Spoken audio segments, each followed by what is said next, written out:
yo. Trophied up, yeah.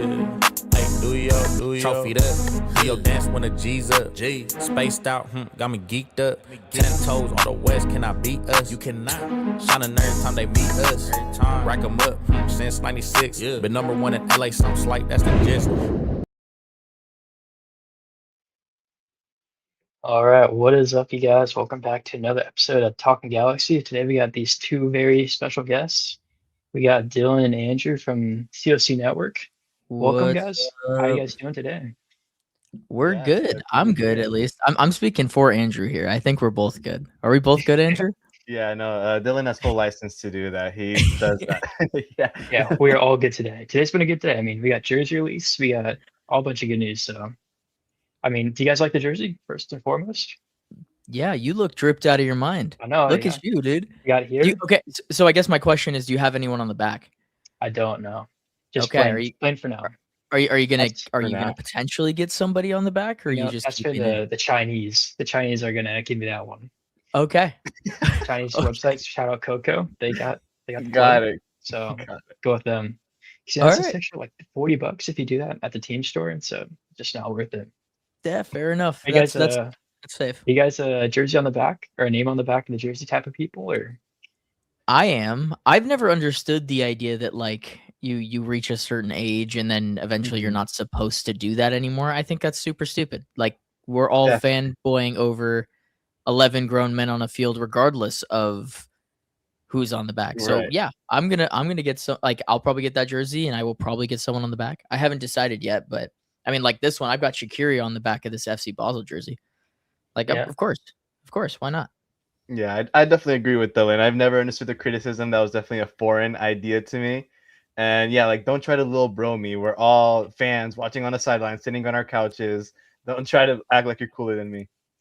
Yeah. So I'm with it. But personally, I don't get it. Just because players come and go, I kind of like just a general idea of a kit.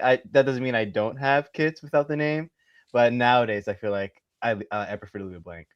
So you're telling me, Andrew, that if you got a Douglas Costa jersey when he first signed, you'd be upset? There's nobody on this call that has done that before, and there's nobody who just recently got it removed by a very popular meme page today, who's very happy about that decision, by the way. Yeah, that hypothetical person I think made a good call by doing that. Yeah, I think so too. I saw a dude at Coachella wearing a Douglas Costa jersey. I don't know if you guys saw Oh him. yeah. Wow, was there really somebody wearing one? Yeah, it was a community kit. He had the Douglas Costa rep, and I was like, wow, that's Wow. respect. That's Yeah. that's the same one that I just had it removed from. I also had the Herbalife removed from the front, so I doubled up on the entire jersey, just getting a new look, which I'm very happy about, by the way. It's my What's their newfound. recent sponsor? It's a beer company. I can't remember the name. It's like Yeah, a rooster. Modelo? Andrew, okay. do you know which one that is? It's like a rooster. I don't Oro Gallo something maybe. I don't know the name of it. I That don't sounds think right. something like that. Oh, Dorado. Blessing. Who knows? Sorry, in the chat, Blessing said he has a signed Costa jersey. That's even more rough. There's someone out there that has a signed 1-of-1 Alexander Katai jersey. I don't know if you guys seen that one. That's something. That might be the 1-of-1 ever. That guy played in that jersey once. Yeah, that is in a one one of preseason one. game. That's That thing hilarious. goes for anything. But steering clear of past players that haven't been very good, we can talk about our new jersey that just released today. Obviously, I got on right now. You guys plan on getting it as well? What are your initial thoughts of it? Andrew, you want to go first? Yeah, I mean, I really, really love it. I was a little bit disappointed that it wasn't available at CVI. I was really, really looking to pick it up there if it was, but I think it's a great kit. It's such a throwback. It's one I've been waiting for since I was maybe like 13, 14, I think. There's just something about that sash. You see, Robbie Keane, you see Donovan, you see just this peak era of the LA Galaxy that I think so many of us remember so fondly, whether we were growing up in that era, as Dylan and I were, or whether, you were still in the crib, like you and Peyton were tapped. So it's just, special for lots of different moments for so many Galaxy fans. So I think it's one that resonates with a lot of people this year. Personally, I think it's really, really nicely done. It's simple. It's that same classic look, but it's, not exactly copy paste, but it doesn't feel like they're trying to steer too hard, do too much. I think they did just enough. They knocked it out of the park. The 6 stars on there, that's chef kiss. Exactly. I think you're doing a great job modeling it. But yeah, it's a great kit. I love it. I definitely think I'll be picking it up. Yeah, You as well, it, Dylan? it's beautiful. I think that over the years, and for whatever reason, they decided to go away from the blue altogether, which has really annoyed me because I think the blue is what I mean, it's part of the 3 colors that we've got, and I think it's just beautiful that we went back to the sash and all that fun stuff, but honestly, besides what Andrew was saying and the nostalgia pull and all that stuff, the crest itself with the detailing inside of the crest is my favorite part of the whole fucking thing. Like, that is top-notch stuff. It doesn't get better than that, and, like, it's the small details for kits that always make it for me. Between that and the 96, I don't know which one or what part I like a little bit more, but I think I'm gonna go with the crest. I think it's fantastic.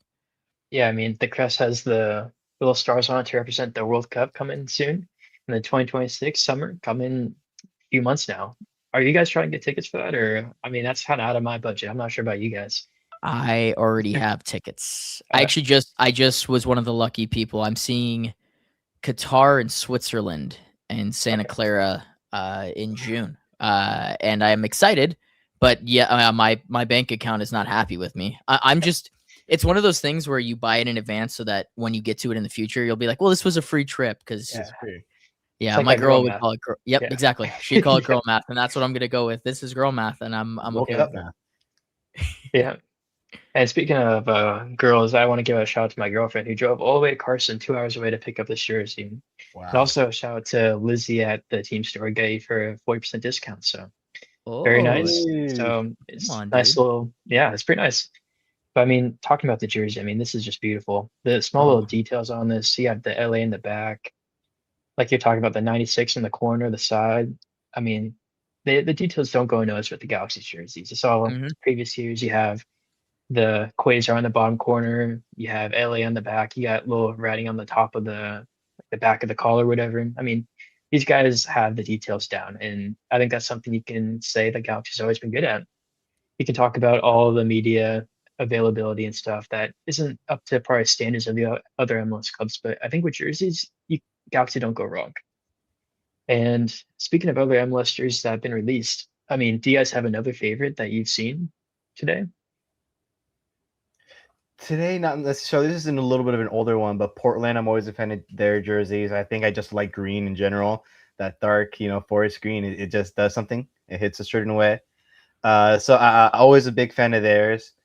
The new ones today, nothing really jumps out to me. Besides that Galaxy one, of course, I think is just far and away one of the best ones, at least from the day.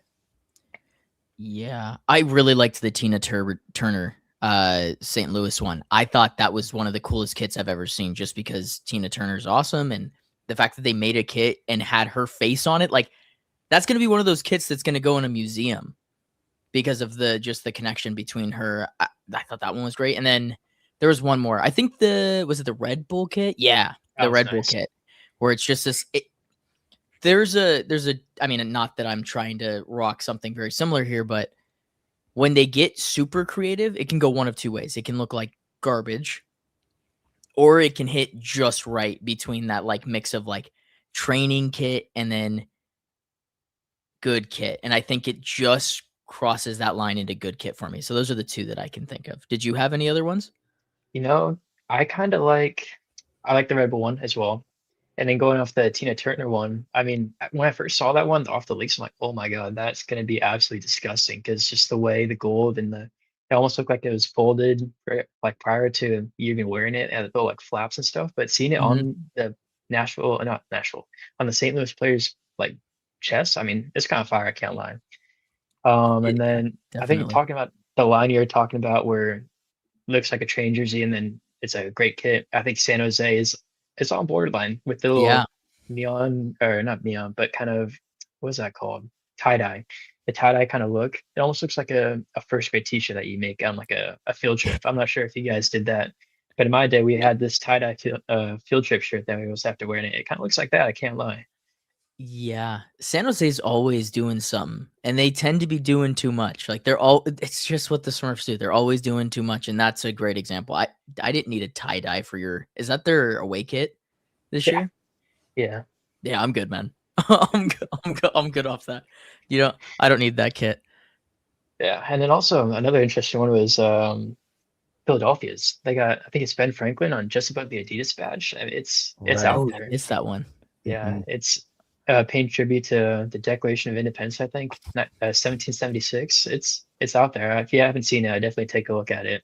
I must have been posting these throughout the day, showing you all the details of all the jerseys. So if you haven't checked that out, make sure to check it out.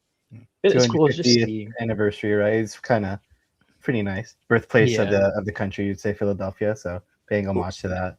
Was yeah, that Adidas's whole thing? Was like, we have the World Cup, we have to tribute this, but we have to make everything super American. Because like even the Revs had the 4th of July one, which was very cool. But Yeah, now looking at some of the other kits, I'm like, wow, there is a lot of I think so. I think patriotic kits. Yeah. across the board, I feel like you notice extra attention or just special attention is probably because it's such a massive year. Everybody's eyes are going to be on the U.S. World Cup and thus U.S. teams. So I feel like, especially compared to other years, I think even of recent Galaxy kits that we've had, we've talked about the details, but Adidas just feels like they sometimes phone it in with the kind of template feel, but you're not really getting that at all this year. There's a lot of unique creative direction in a lot of these kits, and it's been a lot of fun to see them. I feel like this year a little bit more maybe than other years, and that's just that a bit extra of World Cup magic. So looking forward to the season start. It's gonna be a lot of that.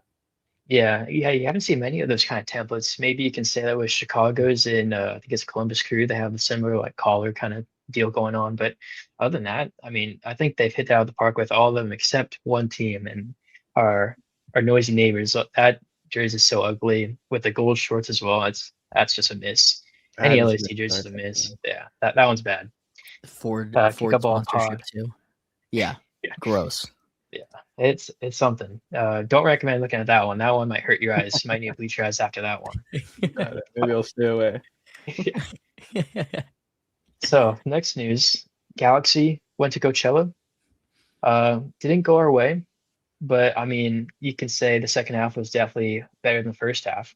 Mhm. Went down in the half 2-0, came back, made it 2-2 early in the second half, and then late in the second half, they turned the tide and got a late goal to put them 3-2 up. You guys were both at this game, correct?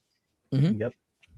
What do you guys think? Obviously, tale of two halves. We'll start with the first half. Dylan, what do you think?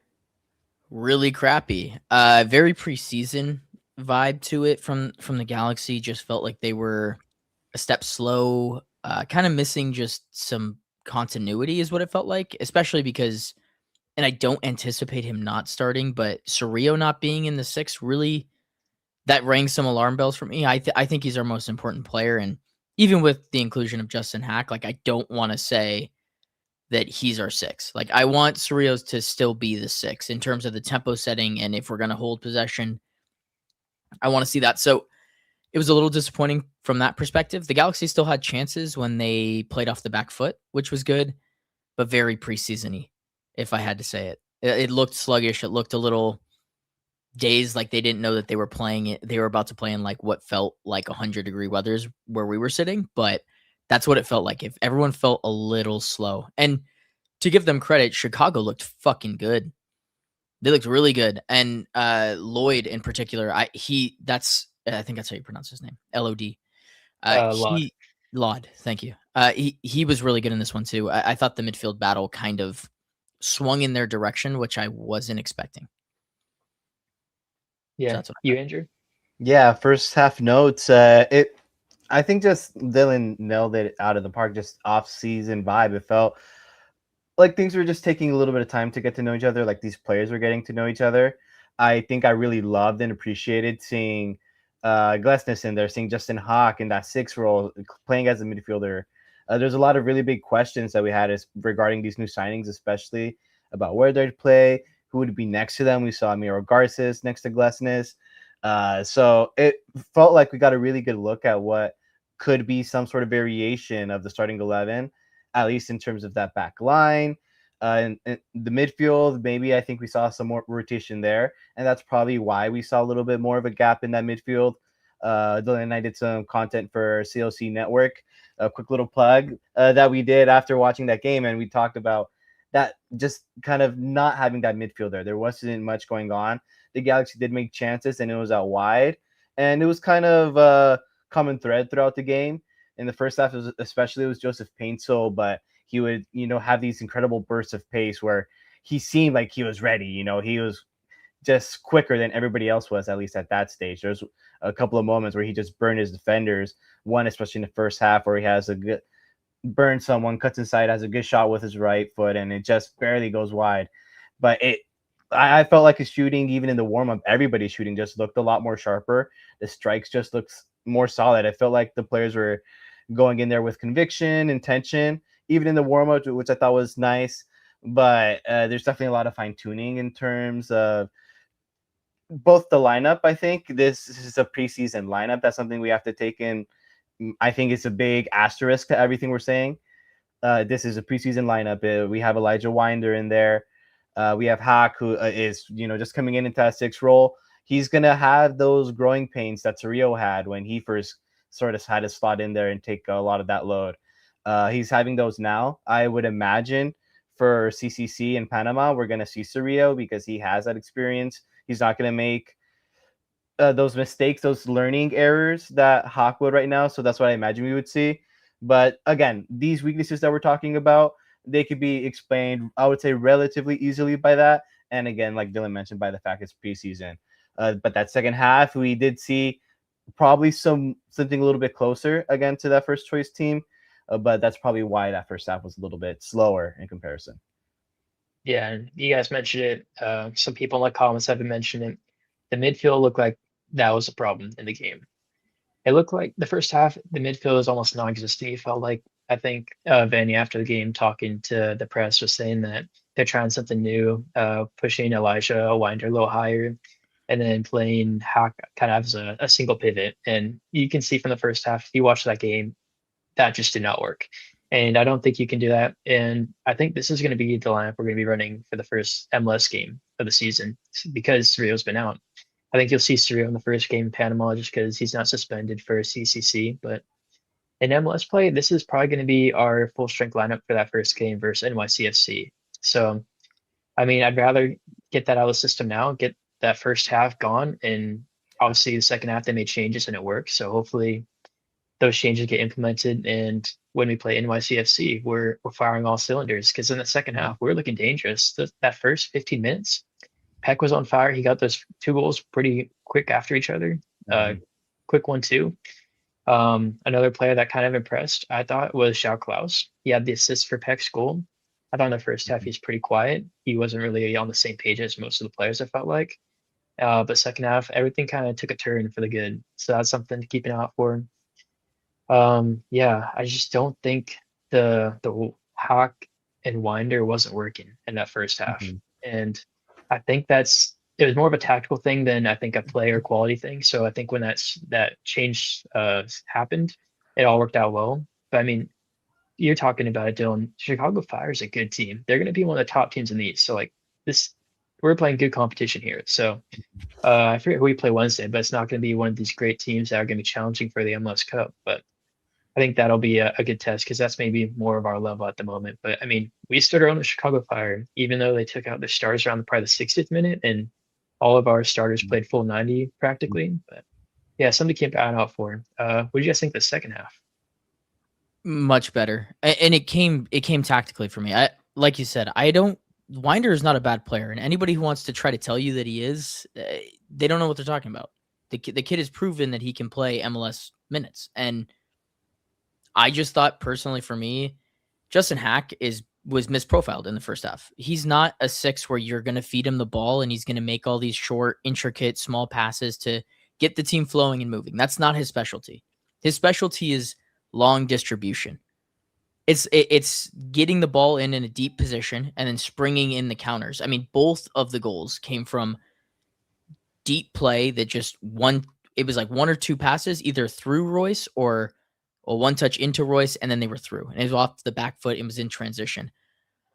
And the interesting part that I actually took from this, and I think I told Andrew when we were sitting there, is like Hack was playing off the right, which I was almost 100% sure coming into this that he was a left-footed player and he was a left-sided player. And I thought Garces was a right-sided only player too. And everything was kind of flipped. And so that second half, everything kind of just felt more natural. Like it suited the guys that were on the pitch better.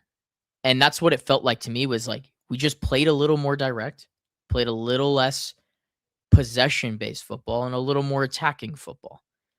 Because my big thing when it comes to possession is I think that possession creates patience, but it also can create complacency. And that's what it felt like in the first half was they were complacent and then they didn't know what to do with the ball and they got rid of it. And then in the second half, it felt like they were just straight to net every single time. So that was kind of the big difference for me. And like you said, Klaus was much better when they went direct as well. And you, Andrew? Yeah, the second half, I think Dylan mentioned it, is just those changes that seem to suit anything more. First half was about experimenting, trying something new, getting some reps in, and maybe some things we'll have to see with like injuries, for example. I don't know, just getting reps in different scenarios. Like Dylan mentioned, inverting Garces, inverting Hawk, getting them those low risk reps, let them make those mistakes, but just to get them used to it, get those minutes under you so they feel comfortable doing it. Because I think playing versatility is a big trait for a Greg Fanny player, especially with the injuries and everything. So I think it's just that reverting to not necessarily experimenting, but getting back to what they're good at, and that's what we saw. Marco Royce linking up a lot more directly, Klaus getting involved more in the game. To your point about him in the first half, he was definitely not linking with people, but I was really excited about his kind of off the ball effort. I felt like he was a very willing runner in and out of possession. Won a couple of headers. I like his physicality. I think just good. So there was things to like, I thought.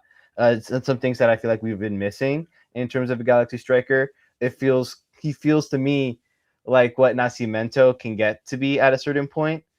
Maybe when his frame fills out a little bit more and he can, he just develops his muscle mass to have a certain amount of power. That's kind of how I feel Klaus plays. It felt strong to me, and I just like that when seeing a strong runner in the 9th spot.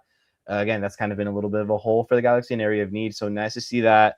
And nice to see him get involved. I felt like he participated again a lot more in that second half. Interesting to see a little bit of Nascimento as well.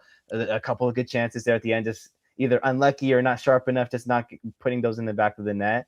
But nice to see him getting in those spots, knowing where to be to finish those plays, being involved in them. So decent enough, but you do want to see him finishing those.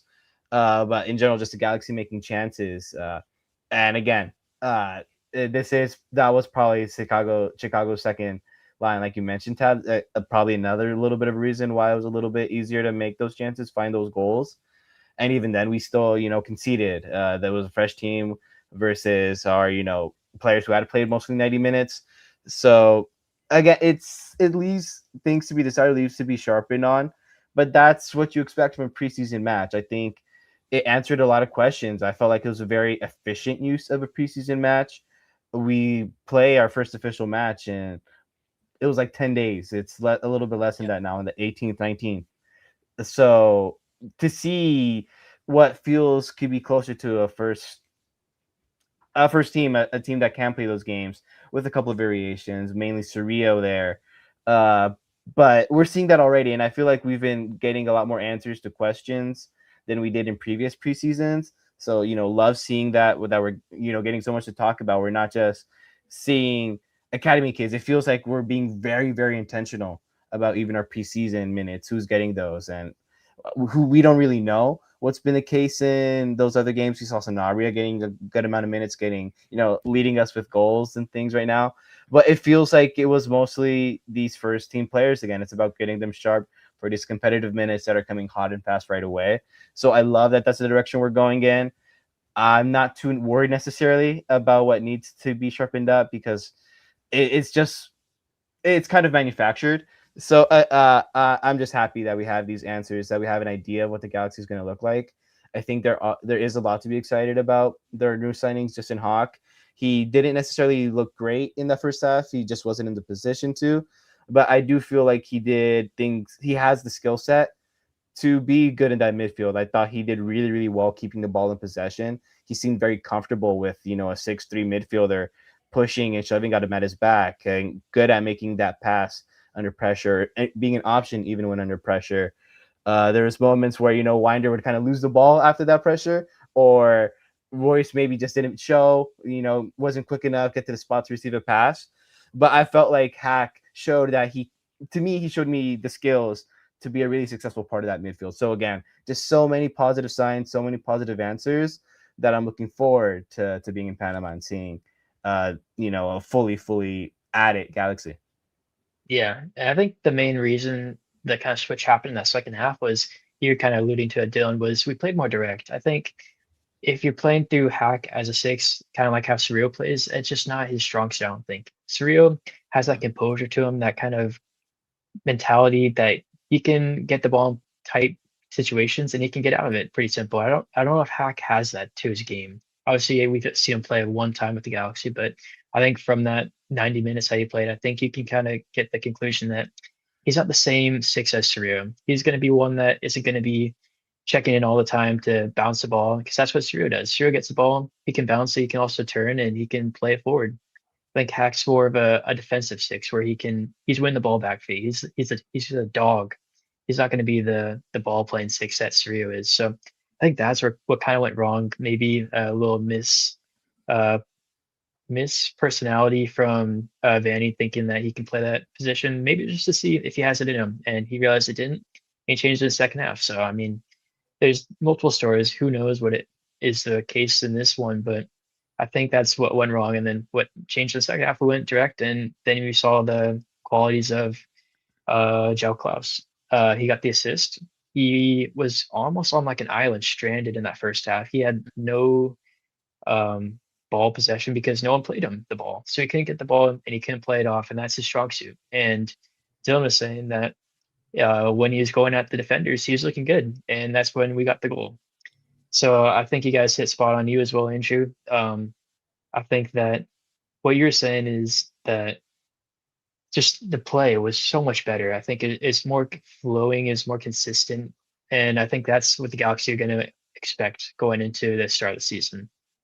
After the game, Greg Vayner is talking on the podcast with Josh Guessman, and he's saying that the players that played on Sunday played full 90, get minutes under the belt, and you're going to see a second squad play tomorrow. So it's going to be a second team, most likely, squad playing tomorrow versus St. Louis. So you won't be seeing most of the players that played today. I know at halftime I saw Eric Tommy with no cleats on, just walking around signing signatures. So I'm sure he'll get minutes. And I think that's Vanny's kind of point, is that I think you playing these guys 90 minutes so they're ready in a week's time for CCC. So I think tomorrow you'll see maybe a lineup with maybe JT gets a start. I think you see Yoshida and maybe Rindov, yeah. And then Audi and Nelson got pretty even minutes, so maybe see Nelson start and then Audi come on. So vice versa of what happened the previous game. I think Cuevas gets full 90 since Yamana get the full 90. I think you see Surreal starting at the 6, and he gets the full 90. So you'll maybe see a more possession-based LA Galaxy. So this might be more similar to last season's LA Galaxy than probably what you're going to see this season. You'll probably see Eric Tommy at the 10, and then Sabri at the 8. And then at the wing, let's see, maybe Harbor Miller. You got Nascimento probably starting at the 9. And who do we have at the wing as well? I mean, options are thin. I think Tucker is an option Tucker, to get some minutes up Tucker. there. That's really where I'm interested to see is, I know that it's been talked about with Tommy that he can play in the 10 and that he's done it in the past. I'm curious if that's really where they're going to deploy him. And I think that this next game that's really what I'm looking for. If there's anything that I'm taking from it, I know where everybody else plays, or at least I know the positioning. But if Tommy's playing on the wing, then I know that he's a winger for this team. He's winger depth. But if he's playing in the 10, then they see him as the backup to Royce. And that's an interesting development, because I think that kind of determines where they're heading for at least the rest of the offseason and then into the summer. Yeah, and then speaking of one of the wingers that has departed, Gino Vivi, he is going on loan to Tampa Bay Rowdies. This has not been official per LA Galaxy's like social media page or Tampa Bay Rowdies Instagram page, but Tampa Bay posted a video of them doing like a pregame walkout to the stadium, and Gino Vivi was spotted in there. And then Greg Vayner was asked on the podcast on Sunday if Gino Vivi was in the plans for this season, and he said Gino Vivi is going to be on loan to Tampa Bay for the season. So no Gino Vivi. So that's why you're probably going to see Lepley, like you said, at the wing. Maybe you'll see a reverse and Lepley's at the 10 and Eric Tommy's at the wing. So something to keep an eye out for tomorrow. But it's going to be a heavily rotated lineup. I've got a question in chat. Is there any VC players that might break into the first team? In the graphic from the starting 11 lineup from Sunday, there were only two trialists, and it was both of Greg Vanny's kids. He had Dylan Vanny and Mason Vanny. Dylan Vanny's a 10. He can also play out wide, and Mason Vanny's a fullback. So maybe you'll see some of them get some minutes. I think Dylan's probably more advanced in his development stage. He probably get, if my guess is, he probably gets minutes before Mason. And maybe Vanny throws both of them in just for some experience against the MLS side towards the end of the game. Maybe like last 2 minutes, sub Cuevas off for Mason Vanny. But yeah, Joe Cool, me as well. I hope to see Dylan get some minutes this season. I think he's got a pretty high ceiling.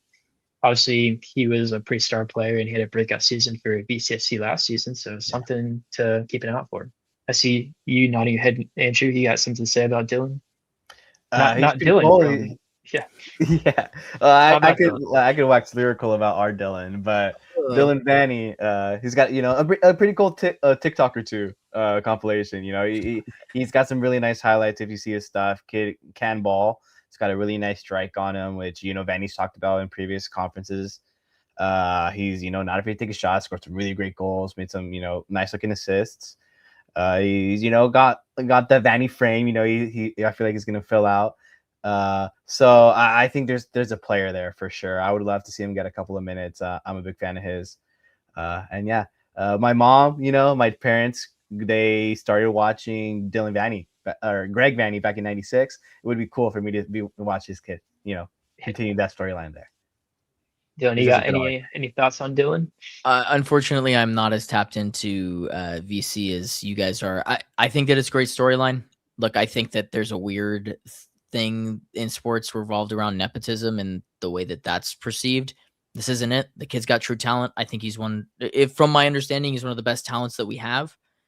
This is a perfect opportunity to see how he matches up against other guys within that realm. Because who are we playing? St. Louis. So yeah, St. Louis is also going to probably play somewhat of a rotated side because they played this weekend too, right? So yeah, I think by Saturday.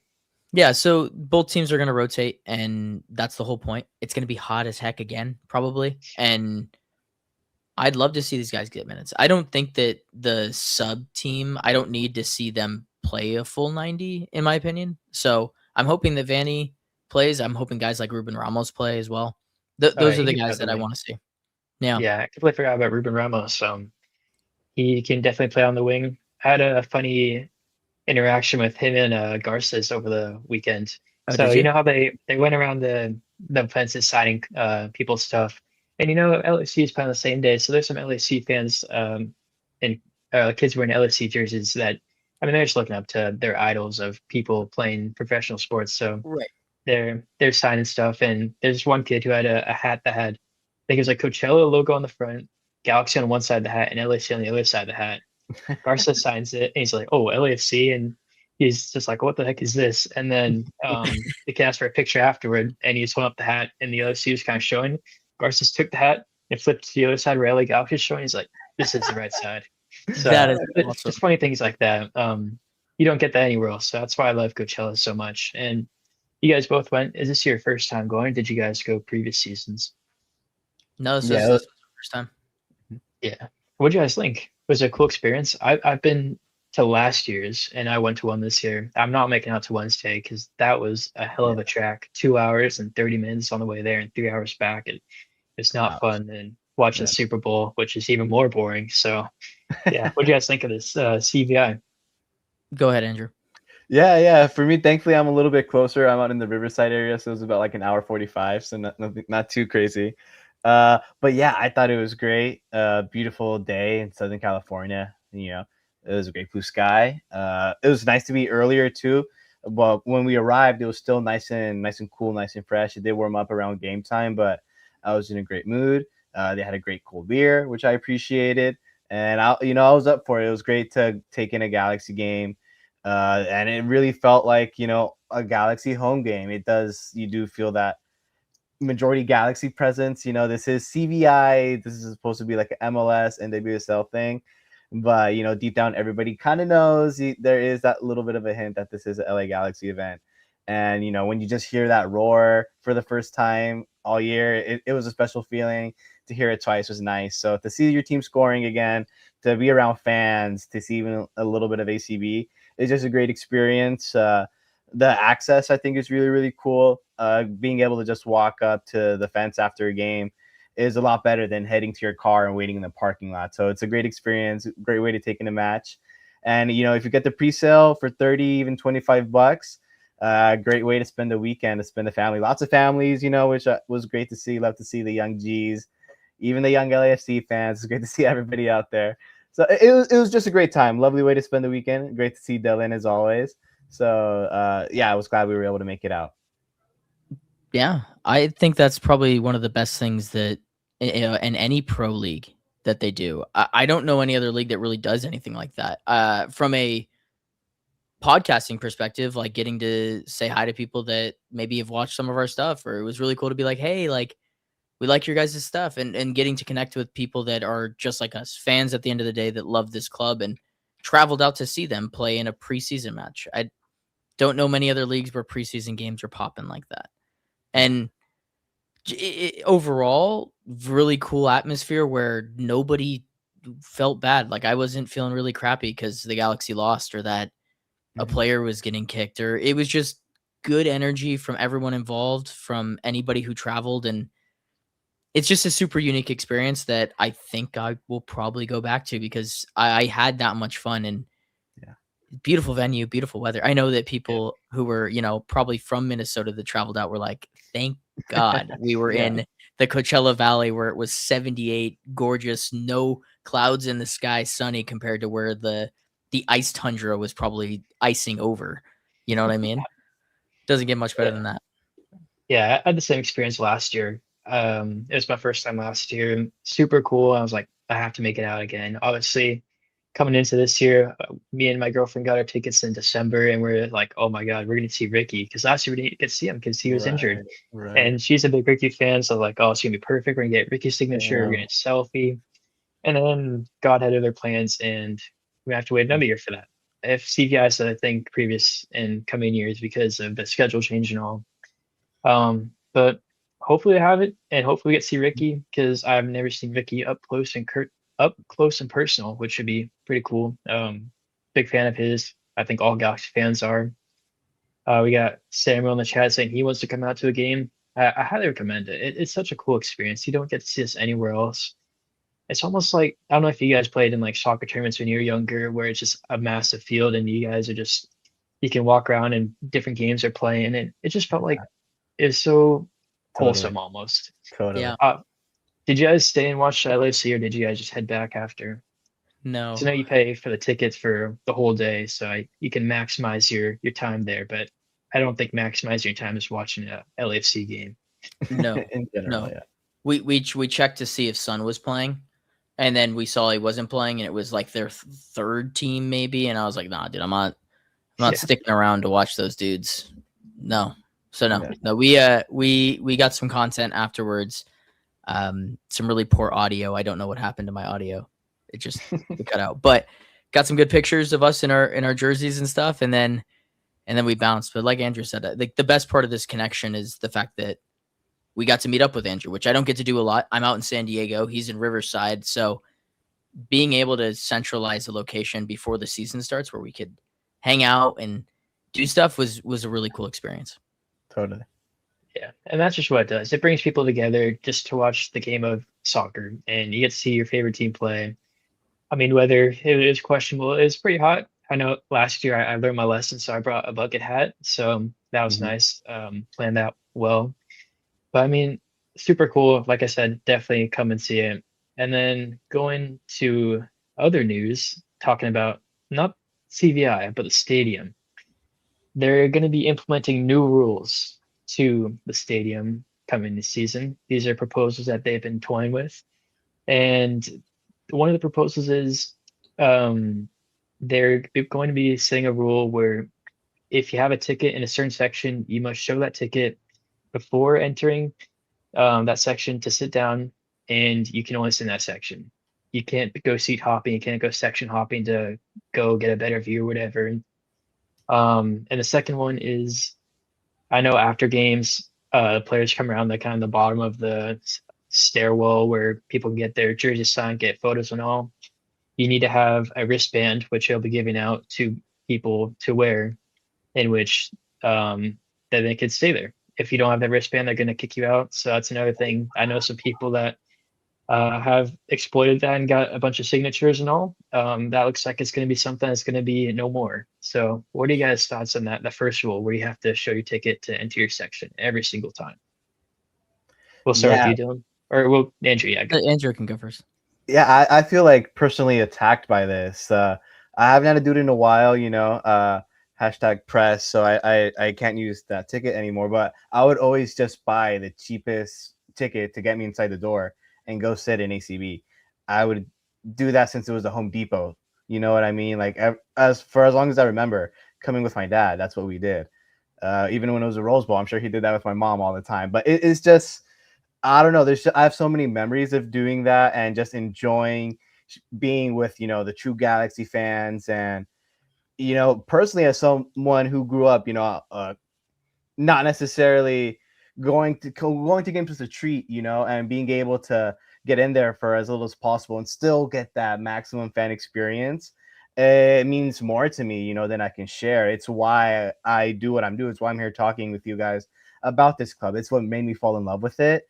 So to think that, you know, me in the future, if I wanted to take my kid and do something similar, you know, take him to a Wednesday game just middle of the week and, you know, go sit, lose his voice with the fans like I used to, that'll be a little bit more difficult now. You have to, you know, buy that specific ticket, which, you know, can sell out for bigger games. And it's just, you know, not necessarily a barrier, but I mean, I remember at times even relatively recently where I've come into Galaxy games as a fan and I've wanted to sit in ACB, but they have that security and they start checking and I've had to go sit somewhere else, for example. But, you know, it's just a bummer being told you can't go be in ACB. Like, I want to go sit with the crazy guys, jumping and having fun. That's what I came to do. I don't know. As someone, you know, who really lived that fan experience, who loved being in the supporter section, you know, I'll be in the press box humming along to the songs whenever I hear the supporters. You know, I want to be in there. That's my home. To hear that, it does kind of suck. I've got another rant about the second thing, but I'm gonna go ahead and pass it over to Dylan for that first rule. I am an avid person that sits on the side where we're shooting at all times. So the idea that they are going to start checking my ticket really sucks. I've never understood that about any sporting thing where so long as you're not doing anything crazy like going into the front row or sitting in someone else's seat, this is why they're probably like implementing this, is because they've had enough complaints about people sitting in other people's seat, and some people aren't confrontational, and I get that. Totally fair. But if someone's not in their seat by minute like 15, 20, I don't care. I'm going to sit on that side. Like, if you haven't showed up and you're way late to the game, you might as well not have come. And just transfer your Especially tickets. as my understanding is that's GA, right? You can just kind of, in my head, that's first come, first serve. Wherever there's an open seat, go ahead and help yourself. Is this only GA or is this the whole stadium? I believe it's the whole stadium. Okay, so yeah, so the whole stadium, that even makes it, yeah, that's exact, yeah, that makes. I think they tested it in the supporter sections last season, like I had mentioned. They kind of diverted me away, Okay, so even last season. But I think they're implementing it now all the way around. Is what it sounds like. Lame. My answer is lame. That's super lame, especially because they're not going to sell out games. Like, if they had done that last season, people would be super pissed. If we're good this season, this won't be an issue because they'll sell out, and then it won't, like, that won't be an issue. But I'm telling you, for those like CCC games midweek, those never sell well. Right. They're going to be people trying to do that. What are they going to stop people from doing that? I seriously doubt that this will actually work as well as they think it will. That's my guess. Yeah, and I know people, I've done it myself, where it's a Wednesday night game, half the stadium's empty, and you know, I want to sit close to the goal we're scoring on to get a better video of the goal. So I slide over a little bit, a couple sections, and I have no problem with that. I mean, if this if you're not selling out the stadium, then why not move for a better seat? It just doesn't make sense. Mm-hmm. I know Yeah. some people that have looked on the Access app and seen what seats are open on the ticket booth still, and they're like, oh, I'll just go sit there because it's not been sold yet. So that's a fair point as well. So I know they've been doing this in, you said in ACB. I know they kind of implemented it on the far side, kind of by Riot Squad, but more centered, kind of near the entrance in the tunnel. But a They do tunnel. that, I think, for the sole purpose of the signatures and that stuff. So looks like they're going to be implementing that to the whole stadium now. So something to keep an eye out for their proposals now, but they seem pretty adamant about it. So I wouldn't be surprised if those get passed and those will be in effect come the new season. And what are you guys' thoughts on the second point? I know, Dylan, you sound like you had some strong feelings about, so I'll start with you this time.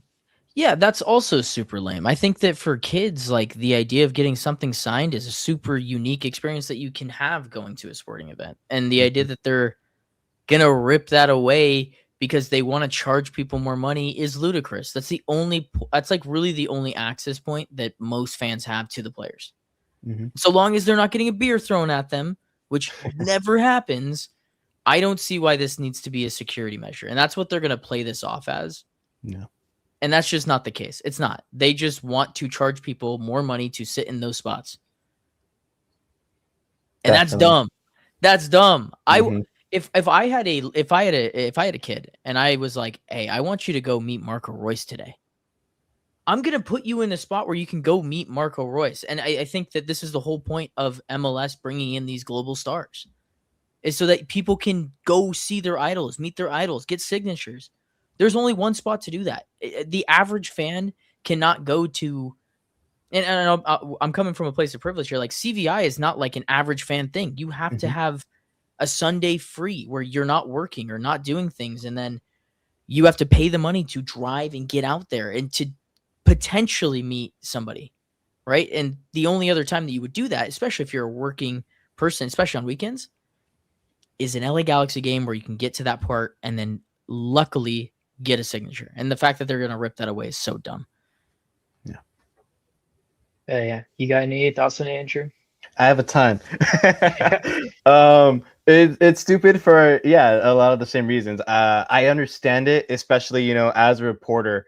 After the game, I go down right by that tunnel, and I see those kids, family members, parents, whatever it is, getting those signatures, screaming at the players. I think, but I've also seen, which I think is a big part of it, especially towards the end of the season. Fan appreciation, it was a little bit different, but there was a ton of it there. But it did happen in a lot of other games where fans would, throw a short and their pen down or whatever, a T-shirt, something to sign. And the players were great about it. They would almost always sign it, get it back there. The staff was great about it. They would help. But you can notice that it's not necessarily something they want to kind of avoid a little bit. They don't necessarily want people dropping stuff on top of their players from a couple feet away, which I absolutely understand, but it breaks my heart because, again, I saw it so closely.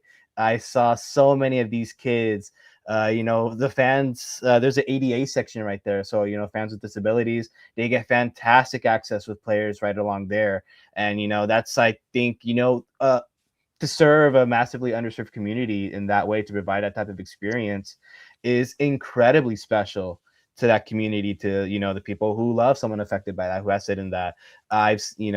There's a grandmother who has a really close relationship with, I believe it was Diego Fagundes, who sat in those seats. I remember during fan appreciation nights, he spent a couple of minutes there talking directly to her because she was there every game right in those spots. So the fact that communication, that closeness, which again, for like Dylan mentioned, for the common fan is massive. I totally understand the need to, or the desire to monetize the access to players. But again, now the only time you're really going to be able to get a signature from your favorite player is if you pay to become a season ticket member and you have a free day in the middle of the week, which again, it's like 10 a.m. On a Tuesday, the fan carnival, the fan event, the season ticket event. It's like on a Tuesday, Wednesday at 10 a.m. in the middle of the workday. I was a season ticket holder for 3 years recently. I was only ever able to go the 1 year I was unemployed. As a working person, you just can't do that. So the average working dad can't just take their kid to that event. So that's out the window. Or you have to do something like CVI where you're spending upwards of $60 a ticket like Dylan and I did because we bought it later, and then spending 5 hours driving, feeding kids, making sure they're hydrated, just all of this. And again, you have to have another free day. It's just a lot of little privileges that it just trims the amount of people who can have these lifelong memories, that create these lifelong Galaxy fans, that create the season ticket holders, the repeat jersey buyers, the parents who bring their kids to games, the kids who becomes fans and start writing and talking about and doing free promotion for your club. You're cutting off so much of that access.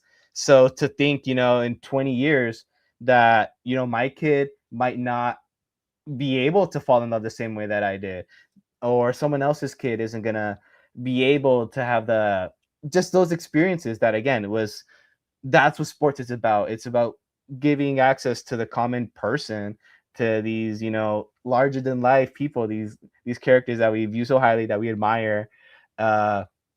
It just breaks my heart. It really, really does. It takes a lot out of sport in general to see the Galaxy do that or consider it. Hurts. I hope they do consider the common fan. I absolutely understand that at the end of the day, it's a numbers game. You got to monetize everything.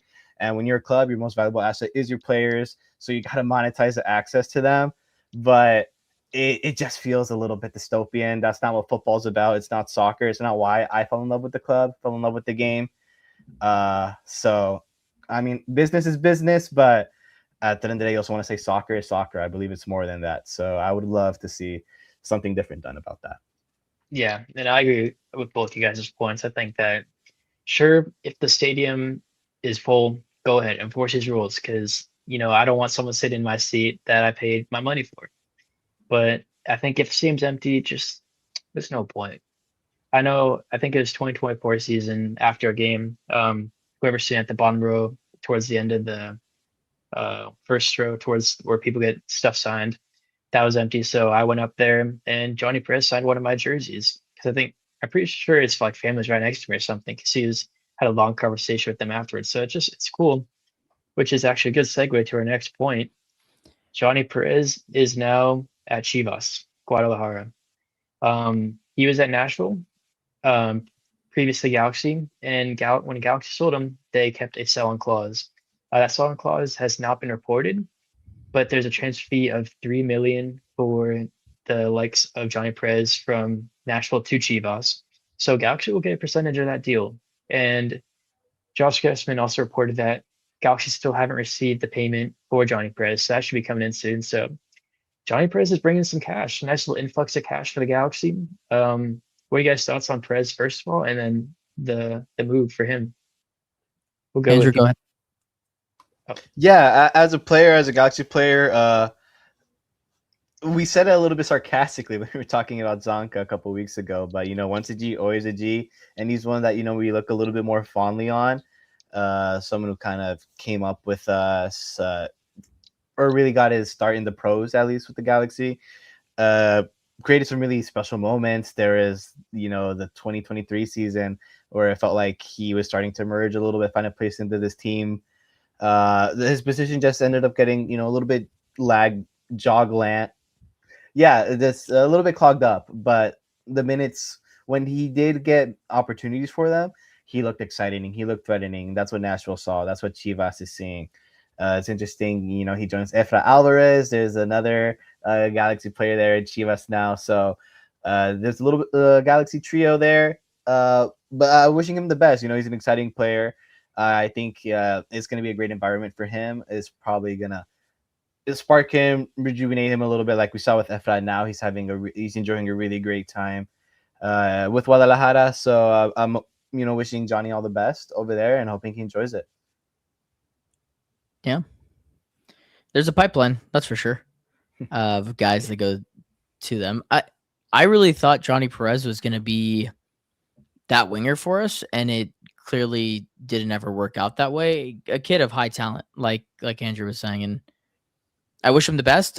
Obviously, from a Galaxy perspective, I don't know how many players we've really sold that have gained us money recently, right? The only ones that I can think of are Julian. If anyone wants to chime in here and help me out here, I think Julian's the only I'm one I thinking as got. well. Yeah. That's the only one I got. So the fact that we're gonna be getting more money from another academy, he was an academy kid, right? So yeah. that's big money. It's like a free transfer, or not a free transfer. It's homegrown money or whatever. So it's all influx of cash. Like we're doubling up here, and for a summer that I'm anticipating to be, and you guys had him on too. You had Fabian on. Yeah. He's expecting this to be one of the most active and highly sought out windows in the history of the league. And we were already seeing it with guys like James having the cash to play around with come the summer. You can't take that for granted. And the fact that they're going to get more money from a deal that they already haven't been paid for. Well, Kuntz, man. Yeah. That's all I got to say. We got some chats in the from YouTube. I think Samuel thinks Efra was a pure profit Oh, yes. transfer. He was. We got Aaron B. Boot, who transferred to Genk. That guy Yeah. started a Europa League game for Genk, I think like a couple weeks ago. Yeah. He's starting at the 9 for Genk, and we're signing a DP 9 for 3 million. I mean, I don't know what they didn't see in B. Boot. I saw a bunch of VCFC games, that was 2 years ago in 2024. That guy just had something special about him. I mean, he was probably 6'4", something. He's tall. He's a tall guy, and he had a physical presence that I saw like no other player. He would literally probably jump 3 feet in the air and chest the ball down rather than like taking it down with his like head and heading it on or something. He would chest trap a ball in midair, bringing it down and playing off. I mean, I can't think of another player in the whole world that has that like play style. So it's definitely something that is interesting. We got B Boot. Definitely. Daniel Aguirre is on Chivas as well. I mean, Mhm. Chivas has a nice little pipeline, like you're saying, Andrew. They got Aguirre now, they got Efra, and they got Johnny Perez. I'm pretty sure there's another academy guy that never played for the first team I saw, but I'm blanking on his name. Someone in chat knows. Please help me out there. Yeah, but Blessing said Bibu never really got a chance. I think I remember seeing him playing in the 2023 LA kit for some reason. That pulls up in my mind. Sepulveda. That's the final Chivas player. Was it No clue just who he because is. he was behind Jovic? I think so. That might be it. Okay. I mean, he's had better players in front of him at the time, but I mean, we sold him in 24, where we had Nascimento kind of playing. We had had a Ramirez. Yeah, I mean, that was probably his chance to break through, and he's never made it through. So Yeah, I guess it's never got the unfortunate. chance. Yeah. But he's killing over there. I'm pretty sure prior to his game, Europa League game, he scored a goal in his debut. So he's doing good over there. So it's nice to see G's across the pond doing well. Obviously, Julian Araujo is now at Celtic on loan from Bournemouth. He used to make a couple moves over there. So hopefully he finds his footing and finds a club where he can get consistent minutes, which is looking like he is right now. I saw a clip on TikTok of him at Celtic. I don't know if you guys have seen it, but he had these two players kind of sandwiching him, and he did like a somersault and flicked the ball behind him. It's pretty funny. So I'm gonna have to watch that. I love backflip type situation. Yeah. Nice. So it's cool. Seeing G's out and about, super cool. And then another G that has moved on is Eric Zavaleta. He has announced his retirement from the sport of soccer. Yeah. He's a legend of the club. Not a legend, but he's a cult hero of the club. Obviously, think of the moments where he scored a hat trick, 2 goals and an own goal. That's up there in his moments. That goal at SKC, which sparked that comeback, that was pretty good. Do you guys have any fond memories of Zavaleta? I think definitely just seeing him be on the roster in general. As you know, a white passing Salvadoran, it was great to see not just Salvadoran representation, but yeah, we come in lighter colors too, so it's nice to see that. Nice to see El Primo. Nice to call him Vanny's nephew. He had a bunch of nicknames, but it was always uncle or nephew or my cousin, so he felt like family to me. It was always cool to see him when he would get minutes.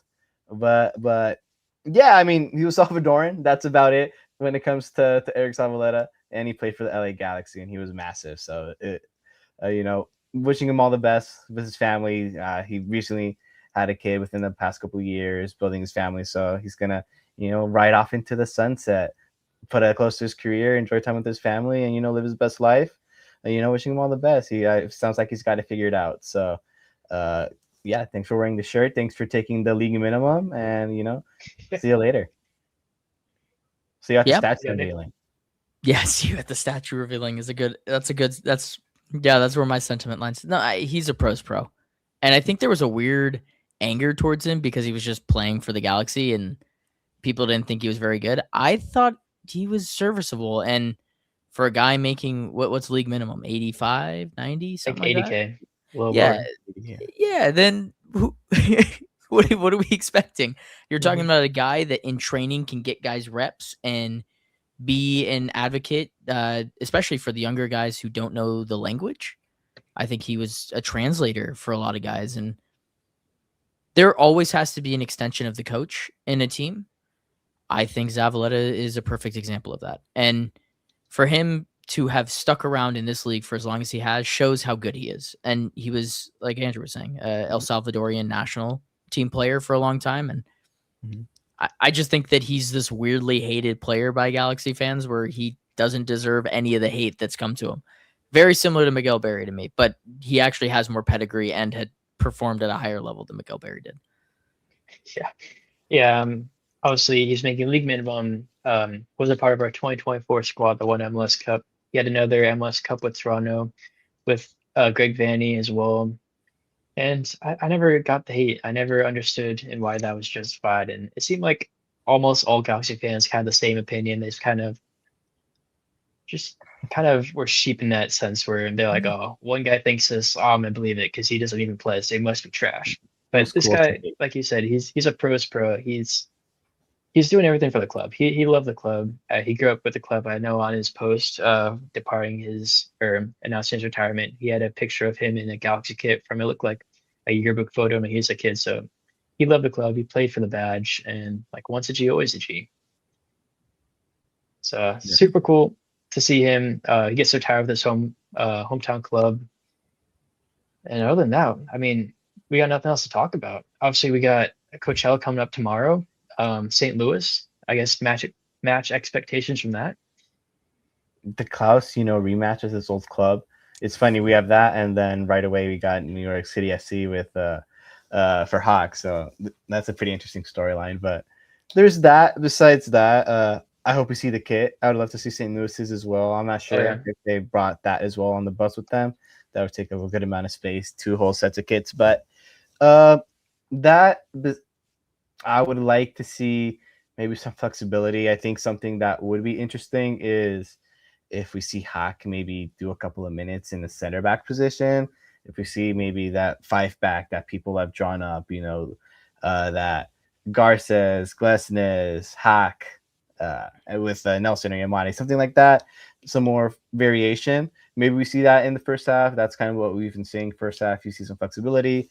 Second half, you start sharpening up. So, yeah, I'd keep an eye on that. Some changes in the first half and something maybe pay a little bit closer attention in that second half. There might be a little bit more relevant stuff to glean there. Yeah. Kind of tough when you're trying to pick at straws here. Tab, do you want to go first while I think of a couple more items that I'm looking for? Yeah, I think obviously, like we mentioned earlier, that this is most likely going to be the second string squad playing a game. So maybe you just want to see some good minutes out players. Obviously, we've seen Snauber get 2 goals in the preseason, so maybe look for him to maybe get another goal. Obviously, St. Louis isn't as good of a test as Chicago, but St. Louis is still a good team. Obviously, Klaus, like you said, it's his former team. Maybe he gets some minutes, and it'd be cool to see him get a goal against his former team. But there's not many storylines to this game. Obviously, it's still preseason. One thing that I need to happen is no injuries.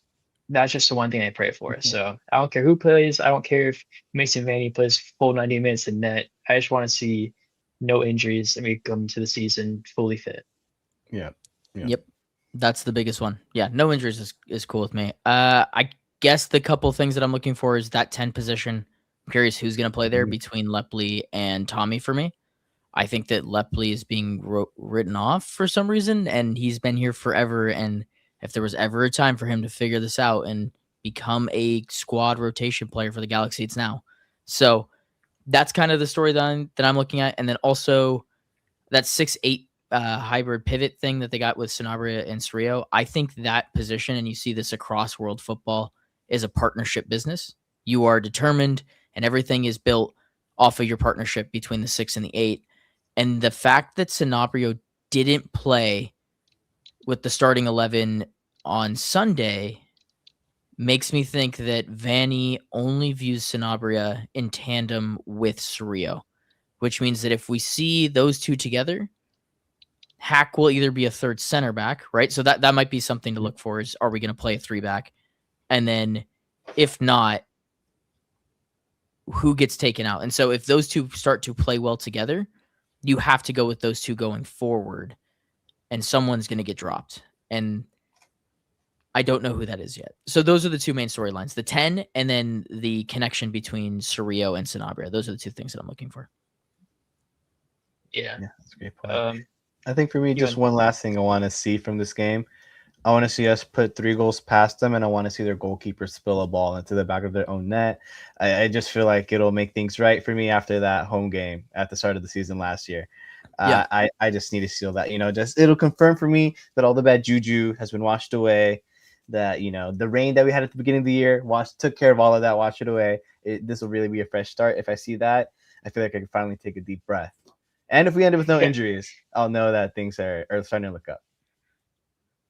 Yeah, and Ant brings up a good point in the chat for one final point. LA Galaxy has been valued at the 3rd most valuable team in the MLS.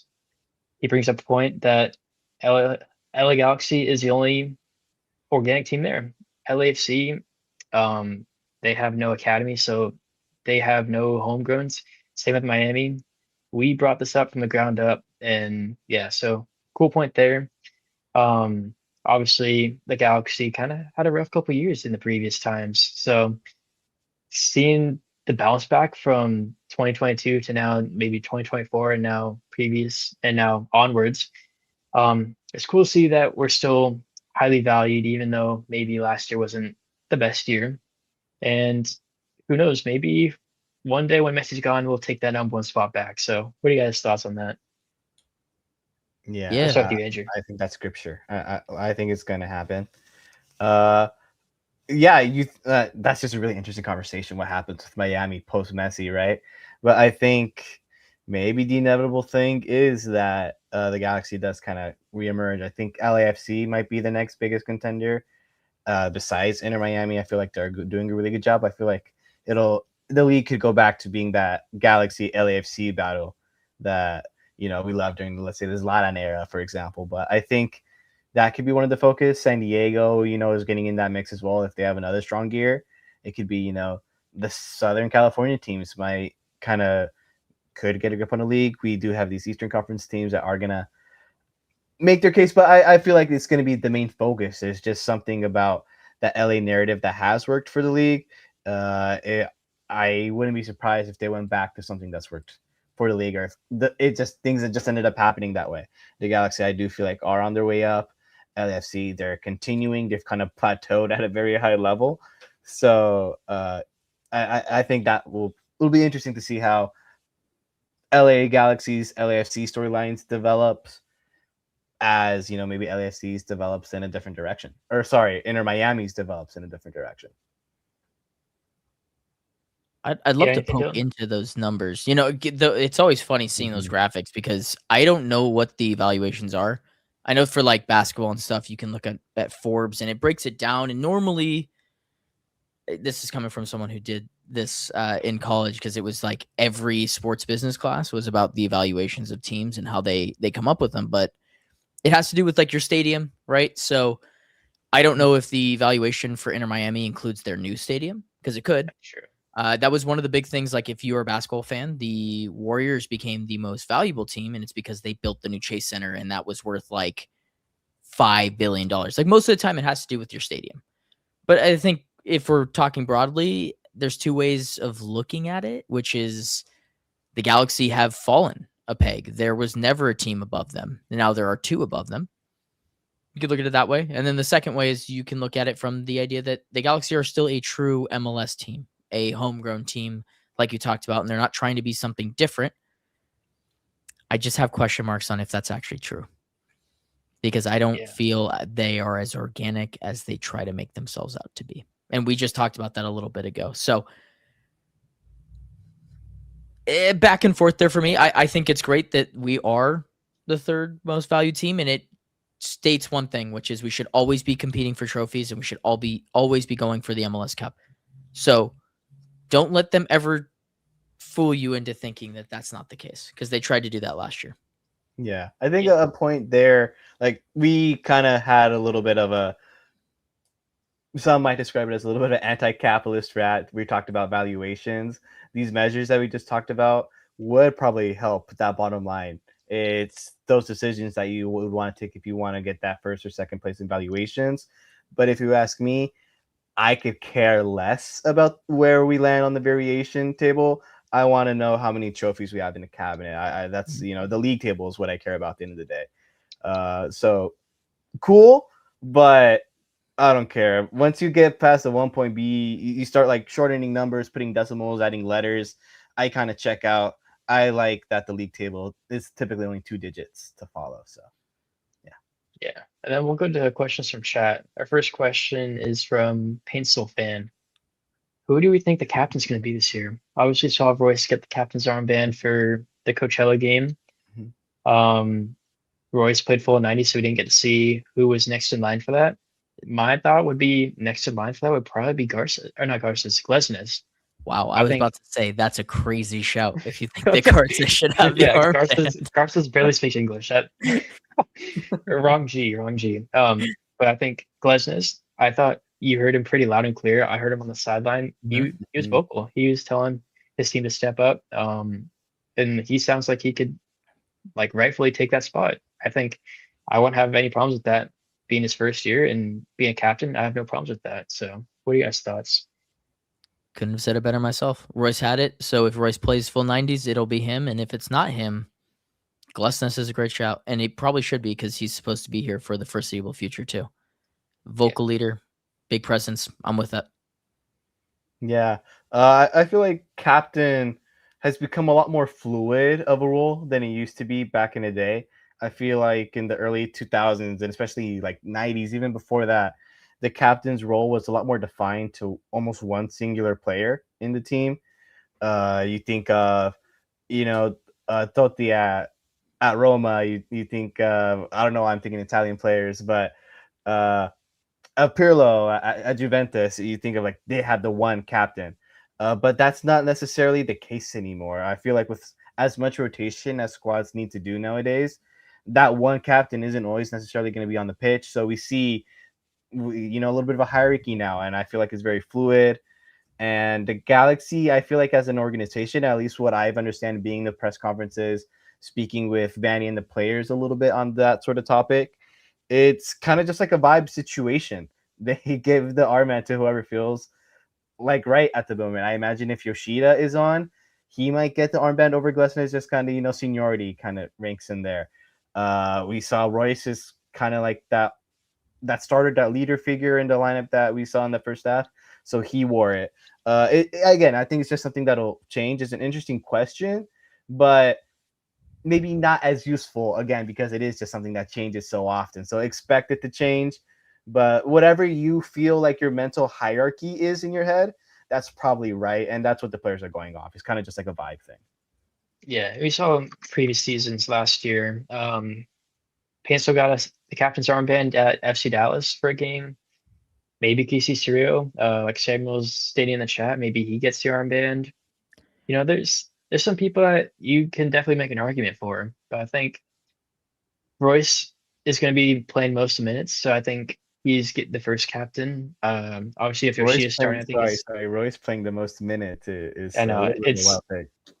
Yeah, it's what do you call it? Blank on the word, but yeah, optimistic. I was trying to think of what is where one thing just doesn't really isn't really correct. It's blank. Never mind. Anyways, Royce playing most of the minutes, sure, it is optimistic, but I think if he's on the field, he probably gets the captain's armband. If Yoshida's on the field, he's obviously first choice. Glesnes, like we said. Any other shots in the chat, maybe? I'm not seeing I did anything like that else. Surreal show. I felt like a lot of times last season, that's something, a talking point I've brought up once or twice, is that Surreal kind of taking up a leadership mantle. I think he's someone who could have a shout. But again, we talked about that little bit of a hierarchy. We would need kind of a bare field for Surreal to be wearing that armband. Yeah, Yeah. he gets ahead of suspended. He gets suspended in too many cards for me to make him my captain. Because if the captain loses his head, the entire team loses its head. That's how that usually goes. I don't like the idea that Glesnes can't be the captain just because he's new. Right? Like Yeah, Yoshida the came in captain can be. August, and then 2024 he was the captain. That was like a month. The Galaxy, you know what I mean? Like, I think that if you're a leader and that shows, then you should give them the captaincy. I think that like with Sunderland, Granit Xhaka came in and immediately became the captain. Like there's a certain pedigree when it comes to this stuff. And if you're a leader, you give the person that's going to calm the team and build the presence the armband. Right now, that's Royce. I don't think you can give it to a more decorated individual, right, in terms of his pedigree on the pitch. But the next person, in terms of all those people, if you're talking about cool-headed, calm composure, that kind of just fits the guy that's been in multiple MLS 11s. I think that I honestly could make the argument you could give it to him now, but I think out of respect, you let Royce have it. Yeah. I got another question in the chat from Zlatan the Goat. Who do you think will be the best-selling jersey this year? I think we're talking about LA Galaxy, but we'll go LA Galaxy and we'll go whole of MLS. Actually, that's whole of MLS is gonna be messy. The answer is messy. Yeah. So, and then for Galaxy, I think you're gonna see a lot of Gabriel Peck jerseys this year. With the Velocity kit, that's the official name of the kit. I think you see some Pecks, and I think you see some pencils. I know LA Galaxy Essential posted on store that he's gonna get a pencil one. You guys mentioned earlier in the pod that you were thinking of getting some on the back. Do you think that player will be getting the most selling jerseys? Yeah, I'm waiting for Casemiro to sign. and then I'm gonna get an Uncle Cass jersey. No, seriously, I think that we're gonna make a big signing in the summer. I don't know if they'll end up. If it's Casemiro, he will be the leading person just because of his stature. But in terms of the guys on the squad now, I feel like Klaus 99 has a cool ring to it. I don't know if that'll be the best selling jersey, but I like it. I like it a lot. It should be Peck. Yeah. Right? It should be Peck. The safe answer is Peck, but I'd like it to be Casemiro. I feel like I'd want to look at the rankings from last year, but I feel like Royce has got to be up there as well. That's true. That's like such a huge name. I'm looking at yours in the back there tab. Yeah, I got Royce. You know, it's Marco Royce. You see so many like a fake right there. There you go. That's the $40 one, right? Yeah. We don't show the front because it looks chopped, but we show the back. Hey, I've had my fair share. I had a Jossie Zardes one. It was a blue with the sash. It must have been like 2014, and I got it off DHgate. If you ever use DHgate, and the blue wasn't blue, it was gray. So half of the kit was dark blue, and the other half was gray, and it was Zardes. And what it used to have was the MLS patch on the side, and it just had this giant American flag. Like, and that never was on the kit. They just put this giant U.S. flag on the thing, which I'm pretty sure if you have an American flag on your kit, it's supposed to be like backwards. I think there's some rules when it comes to that. So I was just rocking this, just like not okay U.S. Jossie Zardes DHgate shirt for a long time. Was that limited edition misprint? Yes. Yeah, you're talking about your Man U. You robbed us of the 3 points today for West Ham. Just want to say that. You know what? At least you guys haircut, bro. It doesn't. Hey, no. I don't want to talk about that guy. If any Galaxy fan tries to do that crap this year, you're gonna have to meet me outside. Where I'm not having two clubs that have the same guy. I'm not doing that. But no, hey, West Ham are gonna stay up. I think I'm feeling pretty good about that now. Me and Payman made a bet. Probably made a month ago or 2 months ago. If West Ham stays up, he's buying me a Coco jersey. It's a Chinese reseller for jerseys that's pretty high quality. So if we stay up, he's buying me a West Ham kit. But if West Ham goes down, I'm buying him some like Juve customized kit or something. So uh, I we've hope been you so get close. Yeah, me too. Obviously, I was with him for the Outlaws tournament over, was it 2 weekends ago? And it Right. was West Ham Chelsea, and is between games they were watching it. And that was a rough one. We're up 2-0 at halftime, and we sold it in the last minute. So that would have been a point. Man U today, another 2 points off the table. And then Nottingham Forest plays Wolves tomorrow, so they're about to get 3 points. So Hey, we're hey, you we're never know. Nottingham hate watching tomorrow. So yeah, Yeah, I'm with that. Very I'll be on your side there. I'll also be hate thank you. watching Nottingham. Yeah. And then we got another question from Low Gray 4. What do you think our starting back line will look like? I'll go first. I think, Peyton's a big fan of Aude, and I thought Aude didn't have a great game over the weekend, personally. I thought Nelson was way better, so I'm still Team Nelson. I got Nelson, I think Garces and Glesnes, and then I think you go Cuevas. We still haven't seen Cuevas in preseason yet, with our live eyes. Obviously the games that have been behind closed doors he's been playing, but obviously tomorrow he'll get minutes, so we'll see how he fits into the squad and if he has taken an extra step. Because last year he had that breakout year. Mhm. So, what do you guys think the starting back line will be? We'll start with you, Andrew. Yeah, I think I would go exactly copy paste. I want Nelson, I want Garces, I want Glesnes, and right now I probably want Yamane. But again, if we see him get that start tomorrow and it look like he's taking a step, I feel like right now Yamane has just a slight edge in that pecking order for me, just from an experience standpoint. I feel like Greg Vanny kind of trusts him a little bit more to be a little bit safer, give us a little bit more stability. Uh, Whereas Cuevas, again, you get that great attacking threat, but you feel like you lose a little bit, maybe organizationally, where let's say he gets that start tomorrow and he does start to look a lot better, and he takes again just any sort of step. I feel like he does take that step where he gets that edge back over Yamane and takes that starting spot. But if it's looking kind of similar, I give it to Yamane. So as things stand, for me, Yamane I have in my starting defensive lineup. But I think I do agree Cuevas has a great opportunity to go ahead and change that relatively soon in the season. And you, Dylan?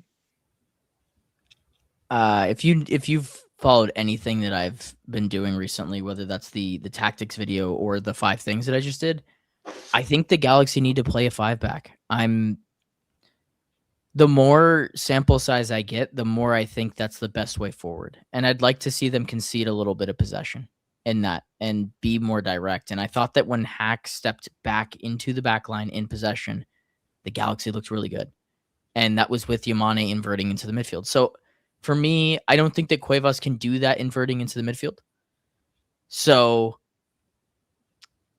it's really dependent. I think that Nelson and Yamane are the starting fullback or wingbacks for me.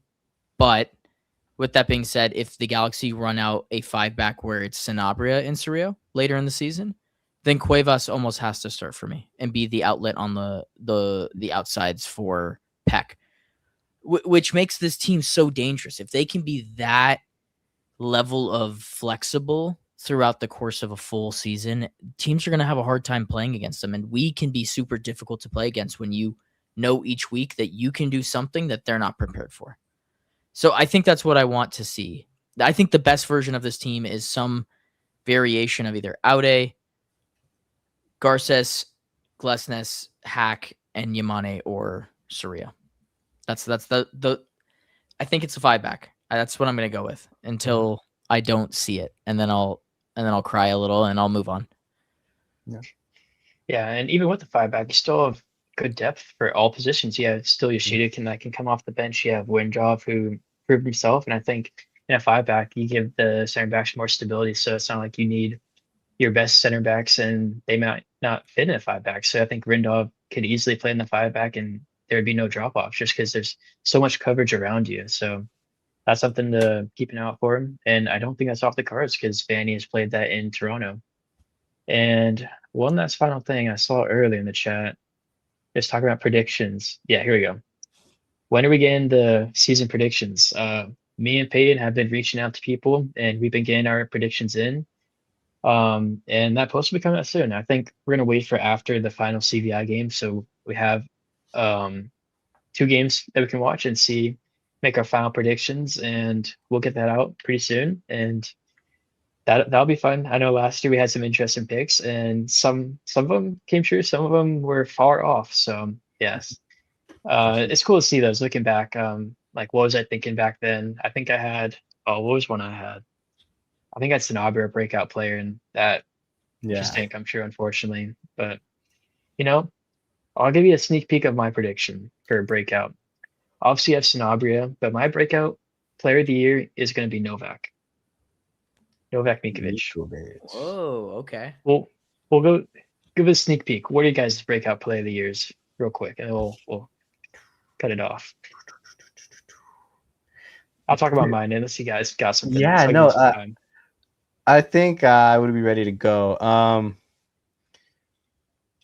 I think breakout in the sense that Galaxy players are going to get to know him, and he might has an opportunity to quickly take up a big role. Is I think Tommy. I want to see how we utilize him, but again, we have that massive kind of vacuum, a Ricky Puig sized hole in that 10 spot. If he can help us there, if we could, have some proper depth for Gabriel Peck. Right now, it feels like, excluding Tommy, we were talking about it a little bit earlier. We were thinking about TVI lineups. But once you take out Peck, you're looking at Tucker Lepley. You're really, really quickly starting to play players out of position. So to have someone actually just who's able to do that role, I think is massive. And again, we have a lot of competition, a lot of games. It was really, really early on. I think Peck is going to need some rest, and Tommy's going to get a great chance to, really create some goals when the Galaxy need them. And I feel like he can do that. He has, I think, some nice underlying numbers. And I think we can create some profiles that would allow him he can be part of a successful team, I think, with what the pieces we have now. So I think he's going to be my shout, but there's just so many unknown quantities. But I think I want to have a little fun with it. I'm going to say Tommy. And you, Dylan? You got someone in mind? I think I am gonna start the Tucker Lepley fan club, and I'm gonna be president. And I am going. I said this on the Designated Players podcast, but I'd love to see him be the guy that breaks out. I think he's got immense talent. I don't think he was played enough last year with how shit we were. I'd love to see him in the 10. I'd love to see Lepley be that kind of Diego Luna type 10 where you're not expecting him to be some like crazy creator, but he can be on the ball, do a thing here or there, drift out to the wide spaces. But he's just a feel-good story, right? Like a UCLA kid goes to play for the LA Galaxy. It just feels right. And to the whole point of this team being a homegrown team where we have guys like that, Lepley is one of those guys. And I just want to see him be I just want to see him be the guy.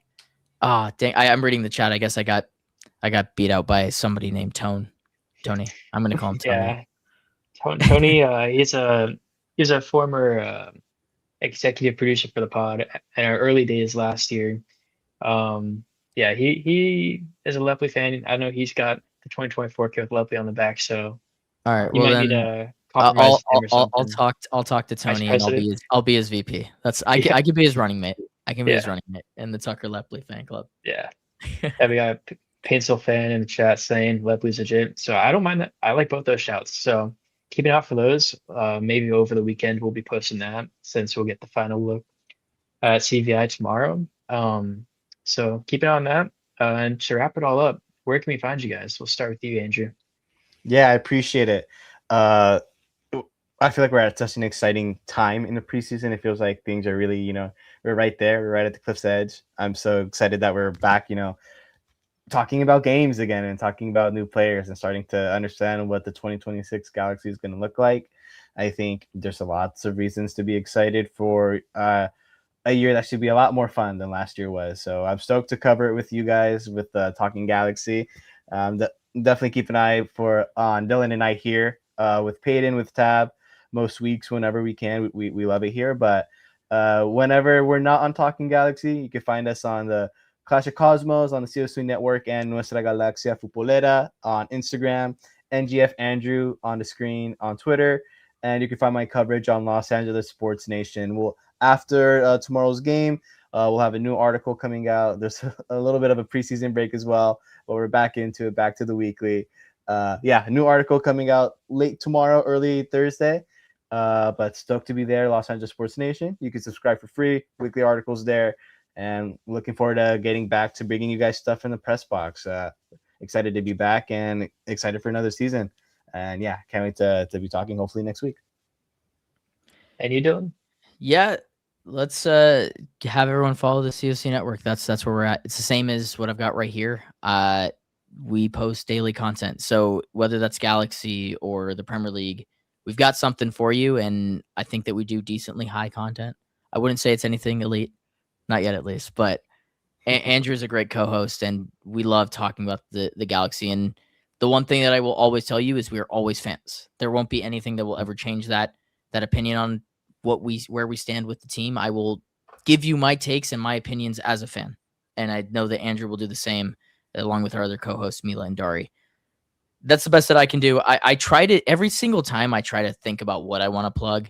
I go through this like process in my head, and it never comes out the way I want it to. But COC Network is where you can find us. And thanks again for having us. And we have our season 2 coming around the corner, and I'm expecting you guys to come on ours so that we can share the wealth, because you guys have hosted us quite enough times for I think it's about time that we turn the tables and we host you for a pod. Yeah, definitely. Me and Payne would be so down for that. I'm gonna give Payne some stick right now. Peyton has missed this pod for a haircut. He scheduled a haircut for 7:45 today, and knowing there's a podcast, and so that's why he's out today. No Payton. There's somebody that cuts hair at 7:45 at night.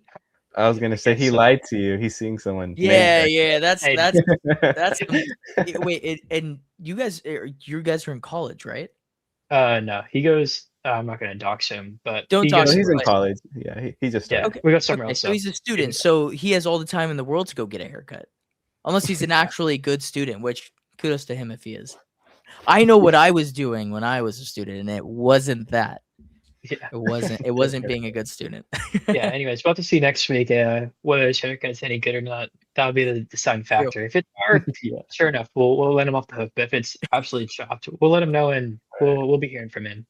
We'll do a poll on Instagram. Yeah. If not, he's kicked out from the podcast. Yeah, definitely. Yeah, he'll lose his host role, and I'll be taking over. Mm-hmm. Anyways, you can find me at Galaxy Runs Away on TikTok, Instagram, and X. And like always, we'll be here next week, Tuesday at 8 p.m. We'll be talking LA Galaxy. We'll have CVI finalized. We'll have 2 games to talk about. And we'll be getting ready for our CCC game. We'll be having a live stream watch along for that game. So make sure you tune in for that. We'll have more information for that. So keep an eye out for that. Payne will be there for that. I'll make sure of it. Thank you guys for tuning in, and we'll see you guys next week.